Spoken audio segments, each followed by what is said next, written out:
वक्त मनोज रावत जी कहाँ थे? कहीं दिख रहे थे वो? आज इतनी बातें बोलते हैं वो। हिटो केदार उन्होंने किया, क्या है वो हिटो केदार? उसका जवाब उनको देना पड़ेगा। क्या है वो हिटो केदार? उसके लिए कितना बजट आया और उस बजट में क्या केदारनाथ के लिए हुआ? ये जवाब भी उनको देने पड़ेंगे।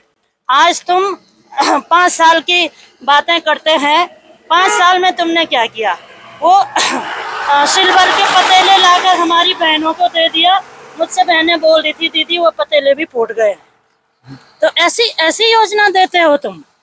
और वो भी मुझे तो अफसोस होता है कि एक जनप्रतिनिधि जिसने योजना देनी है वो गांव में हमारे सम्मानित प्रधान होते हैं, हमारे जनप्रतिनिधि होते हैं, और किसी न किसी सरकारी धन को सरकारी खाते में दिया जाता है। ऐसा नहीं है कि मैंने पैसा स्वीकृत किया और मैं ही उस पैसे का ठेकेदार बन के मैं पतेले ला रहा हूँ फिर उनको दे रहा हूँ। तो ये कहीं नहीं होता है। देखिए, सरकार उनकी है, सरकार को खोल करके रखना चाहिए और चुनाव से अच्छा मौका कोई नहीं है। क्योंकि हिटो केदार में अब मुझे याद नहीं है 8 या 9 मार्गों से सैकड़ों लोग ट्रैकर्स गए थे, जिसमें प्रदेश सरकार के एडीजी गए थे, कम से कम 7 या 8 आईपीएस ऑफिसर थे, आईएएस ऑफिसर थे, अलग अलग सर्विसेज के लोग थे और सैकड़ों लोगों ने उन रास्तों को कवर किया।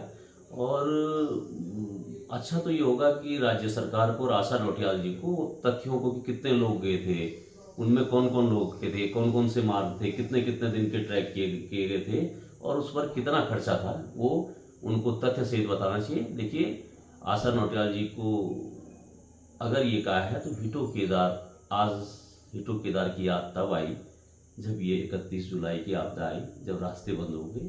तो हिटो केदार वही कोशिश थी कि हमारे न केवल कम्युनिटी बल्कि जो हमारे डिपार्टमेंट है, कम्युनिटी तो उन मार्गों को जानती है, लेकिन कम्युनिटी भी कई बार क्या होता है कि स्थानीय गांव वाले भी जब प्रचलन हटने से उन मार्गों को भूल रहे थे। तो हिटो केदार में ये था कि सारे जितने भी संस्थाएं आपदा से संबंधित काम करती, तो उसमें पुलिस ने पार्टिसिपेट किया, उसमें होमगार्ड ने पार्टिसिपेट किया, उसमें पीआरडी ने पार्टिसिपेट किया, उसमें फॉरेस्ट डिपार्टमेंट ने पार्टिसिपेट किया और उसमें स्थानीय समुदाय ने पार्टिसिपेट करके उन मार्गों को देखा कि जो मार्ग हमारे वैकल्पिक मार्ग बन सकते थे।